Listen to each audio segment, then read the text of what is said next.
Tuxedo Studio, salah satu industri kreatif otomotif yang mengalami perkembangan pesat dalam usaha untuk melestarikan budaya otomotif bersejarah dengan kembali memproduksi mobil klasik, menggelar press tour, dan ramah-tamah dengan mengundang sejumlah media pada Sabtu 9 September 2023 di Jalan Tukat Tampuagan, Ketewel, Gianyar, Bali. Tuxedo Studio yang didirikan pada masa pandemi merupakan perusahaan manufaktur mobil klasik secara handmade adalah salah satu terobosan baru untuk perekonomian Bali yang selama ini didominasi oleh sektor pariwisata dan F&B. Direktur Tuxedo Studio Laksmana Gusti Handoko menjelaskan, perkembangan Tuxedo Studio yang telah menjadi destinasi kunjungan tidak hanya bagi turis, namun juga untuk berbagai sekolah, universitas, industri, yayasan sosial, hingga siswa dan mahasiswa dari lokal serta mancanegara merupakan bukti dari dampak eksternalitas positif yang membuatnya mendapatkan apresiasi khusus dari pemerintah dan dalam kasus ini FIA itu sendiri. Hasil karya Tuxedo Studio yang merupakan barang mewah adalah bukti bahwa masyarakat Indonesia memiliki kemampuan serta potensi untuk bersaing di level pasar tersebut di dunia. Tidak hanya dalam bentuk mobil, namun juga piala MotoGP dan USBK yang telah diproduksi oleh Tuxedo Studio. Poin-poin tersebut adalah beberapa alasan yang membuat Tuxedo Studio, UMKM industri otomotif Bali akhirnya ditunjuk sebagai tuan rumah dari Conference Dinner FIA Region 2 Roundtable di Bali pada tanggal 18 September 2023 mendatang. FIA atau Federation Internationale dell'Automobile sebagai induk organisasi otomotif dunia pada tahun 2023 ini juga menunjuk Indonesia sebagai tuan rumah dari konferensi Region 2 untuk area Asia Pasifik dengan Bali, yang kemarin juga sempat menggelar G20 sebagai tempat dilaksanakannya acara otomotif tahunan itu. Jelaskannya dulu secara singkat awalnya Tuxedo Studio itu apa dan mengerjakan. Ya, Tuxedo Studio ini kita adalah unit bisnis ya UMKM yang kita bergerak di bidang produksi mobil-mobil klasik. Jadi kita membangun kembali mobil-mobil klasik yang sudah punah ya, bisa dibilang punah, yang sulit ditemukan baik di Indonesia maupun di luar negeri, baik dari segi harga ataupun kualitas yang fresh. Jadi itu sebenarnya kita kerjakan semuanya secara handmade, semuanya menggunakan tenaga kreatif lokal. Bersingkatnya itu kita kerjakan dan kita jual. Ada berapa model yang diproduksi dan harganya dari mana? Kita mobil-mobil kita semuanya sekarang sudah ada 7 unit ya, 7 tipe lah. 7 tipe yang ongoing produksi dan harga-harganya itu ya bervariasi ya. Harga itu bervariasi. Yang jelas kalau kita ngelihat kisaran mobil, harga asli mobil yang kita buat itu ada yang dari 10M sampai 60M. Harga aslinya ya kira-kira bisa 1/10 atau 1/5. Jadi tergantung proporsi harga masing-masing mobilnya. Tipe yang paling banyak dipesan sekarang mobil apa? Kalau sekarang justru kita itu yang paling banyak dipesan itu yang paling mahal yaitu DB5 sama 300 SL dulu. Jadi satu dari Jerman yang pintunya kebuka itu yang dulu gitu. Sama yang satu lagi yang DB5 itu mobil James Bond ya, Sean Connery. Ya sekarang masih dipakai sih di film-film terakhirnya. Itu maksudnya belum ada model-model yang selanjutnya, itu kira-kira bisa 18 sampai 24 bulan ya. 1,5 sampai 2 tahun. Untuk menjelaskan ada 7 bagian yang mengerjakan apa aja? Oh, iya. Ya, jadi kita di sini memang kita bagi ke beberapa divisi. Kita ada divisi pertama jelas ada divisi desain, studio, lalu habis itu kita ada divisi produksi ini kita mengerjakan bodi, chassis, struktur, lalu ada divisi upholstery ini yang mengerjakan jahit-menjahit, interior, aksesoris dan lain-lain. Terus kita juga ada divisi mesin jelas, ada divisi cat, painting, ada divisi finishing, ada divisi kayu juga untuk berbagai pekerjaan woodwork. Ya. Alasan pemilihan Bali dulu mungkin. Sebenarnya pertanyaan yang lebih tepat itu kenapa kita setelah setup di Bali memutuskan untuk stay di Bali sih sebenarnya ya. Sebenarnya banyak ya alasan, cuman banyak faktor X ya. Faktor X yang menyebabkan pulau ini itu sebenarnya menjadi tempat yang sangat tepat untuk pengembangan industri kreatif. Pertama dari SDM sendiri, jelas SDM di sini memang berdasarkan pengalaman saya di sini ya sangat terlatih dan sabar untuk mengerjakan pekerjaan kerajinan tangan atau handmade itu, karena dari kecil mereka udah terbiasa kan dengan budaya lokal dan lain-lain. Kedua, yang paling penting menurut saya, penduduk Bali itu sangat menerima perubahan, sangat menerima hal baru yang positif gitu. Karena ya, tapi tetap mengakar pada budaya yang kuat. Karena terbukti ini sekarang workshop saya untuk Sedo Studio ini sekarang ini berada di lingkungan perumahan, di sebelah pura, di sebelah makam. Saya rasa nggak ada di Indonesia yang bisa bikin workshop mobil di tempat seperti ini. Dan malah kita setiap hari dengan suara yang berisik malah disupport, dibawain buah, dibawain apa gitu. Jadi saya sangat salut, saya sangat didukung di Bali oleh warga setempat untuk ya mengembangkan industri kreatif ini. Itu dari warga setempat, tapi sekian tahun beroperasi di PTWL ini bagaimana perhatian pemerintah baik setempat maupun yang dari pusat? Kalau dari pemerintah kita oke ya, maksudnya kita dari segi keamanan, dari segi legal segala, kita belum pernah ada masalah di sini di Bali ini. Pak Wagub Cok Aceh juga beberapa kali melakukan kunjungan ke tempat kita. Kebetulan beliau juga pengurus PPMKI ya, beliau pengurus PPMKI juga, dan itu ya memberikan kita dukungan. Terbukti tahun ini saja kita itu sudah beberapa kali pameran di beberapa spot di Bali, mulai dari bandara kemarin di April, mungkin kita industri mobil pertama yang bukan ATPM besar yang benar-benar bisa mengadakan pameran di bandara. Kita ngadain acara opening launching mobil di bandara, terus kemarin juga ada di Custom War, ada di Sanur, ada di berbagai tempat, dan apresiasi warga setempat ya luar biasa. Mas, balik lagi dua tipe tadi yang termahal itu siapa yang ini? Yang Ada beberapa ya.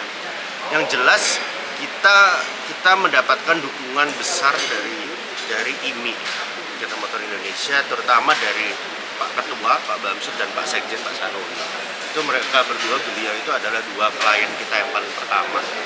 Jadi mereka memang memberikan dukungan ini tidak hanya dinilai dari finansial, tapi secara moral ya. Karena mereka menjadi klien setia kita, menjadi partner setia kita, mereka ini mendukung industri ini akhirnya berkembang.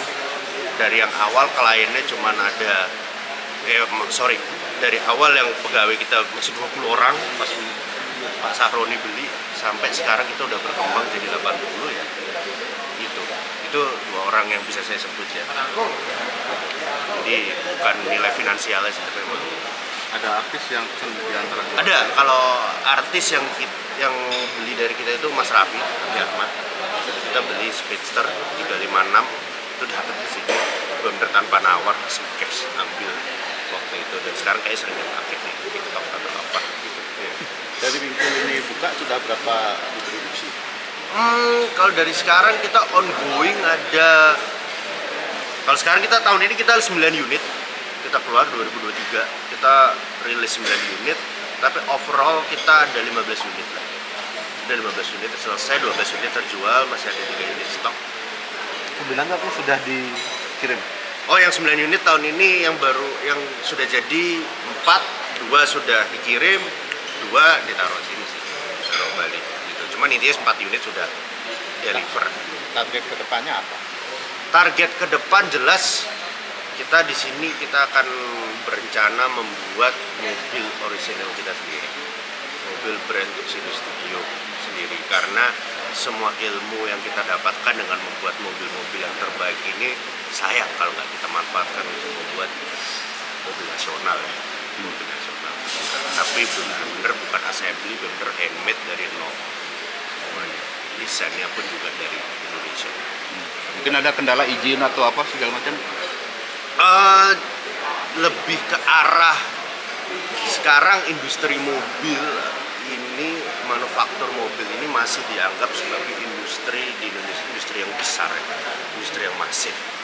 Sedangkan kalau kita ngeliat sejarah dan ya sejarah perbandingan di luar negeri, justru mobil-mobil besar kayak Ferrari, Lamborghini dan sejenisnya itu mulainya dari bengkel kecil seperti kita.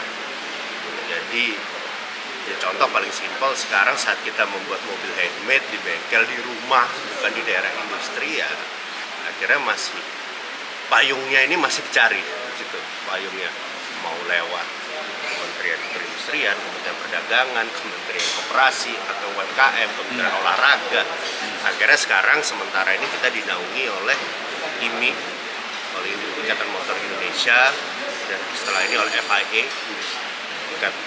IMI-nya, induk organisasinya IMI, sambil menunggu peraturan dari Kemenhub keluar untuk street legal ya. Ini fixnya seperti apa? Sejauh ini Berdiri pada akhir tahun 2020 di Desa Ketewel, Sukawati, Gianyar, Tuxedo Studio kini menyerap lebih dari 80 orang tenaga lokal yang didominasi oleh pemuda dan pemudi dari Bali itu sendiri. Proses serta tahapan pembuatan yang sederhana namun terbukti menghasilkan lini mobil dengan kualitas yang diapresiasi oleh dunia internasional merupakan titik fokus dari daya tarik Tuxedo Studio itu sendiri. Selaku founder Tuxedo Studio, Puji Handoko menambahkan, mendaftarnya para mahasiswa dan pekerja magang dari universitas favorit di Indonesia dan dari perguruan tinggi mancanegara untuk belajar mengembangkan kemampuannya di bidang otomotif adalah bukti dari kualitas proses dan produk dari UMKM Bali, Tuxedo Studio. Perkembangan Tuxedo Studio dalam industri otomotif lokal dewasa ini tidak bisa dilepaskan dari sumbangsi banyak pihak, utamanya karena paradigma industri mobil yang selama ini kerap diidentikan dengan teknologi semata. Sesungguhnya membutuhkan kerjasama dari berbagai pihak dengan variasi latar belakang untuk menjadi sebuah industri yang tidak hanya matang, tapi juga terus menghasilkan inovasi serta dampak eksternalitas positif bagi daerah setempat. Sebuah keberanian untuk menghasilkan barang mewah, dari segi kualitas bukan kuantitas adalah strategi yang diterapkan oleh Tuxedo Studio hingga mendapatkan apresiasi dari pihak Ikatan Motor Indonesia atau IMI yang kini dipimpin oleh Bambang Susatyo atau yang biasa dipanggil sebagai Bamsud. Bisa ini Pak, ada harapan untuk industri otomotif di Bali ataupun nasional? Ya, jangan takut membuat sesuatu yang berkelas dunia lah.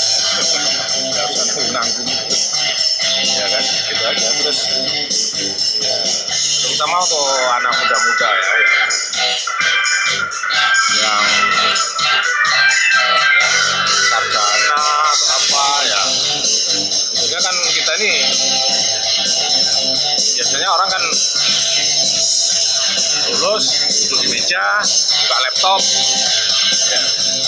Tapi sudah ya mulailah dibiasakan menggunakan tangan. Ya. Ini kan sebenarnya pekerjaan tangan. Gitu. Saya bisa gini karena mulai ya sejak muda ya senengannya bikin sesuatu, meskipun itu lebih mahal ya kita buat. Nah, itu kan butuh kebiasaan. Kalau mulai muda udah terbiasa gitu ya membuat segala sesuatu jadi gampang.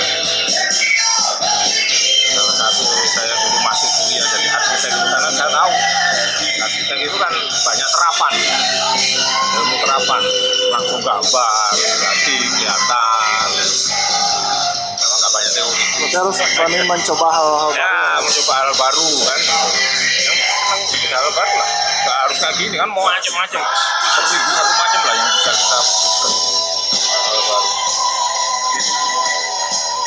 Fenomena Tuxedo Studio yang terbilang cukup baru namun mampu memberikan beberapa dampak positif baik di dalam dan di luar industri otomotif itu sendiri hanyalah sebuah awalan dari perjalanan yang masih sangat panjang di lika-liku kemandirian industri manufaktur kendaraan bermotor di Indonesia. Menjadi tuan rumah bagi para pemangku-pemangku kepentingan otomotif dari seluruh dunia, sesungguhnya tidak hanya akan menjadi momen apresiasi.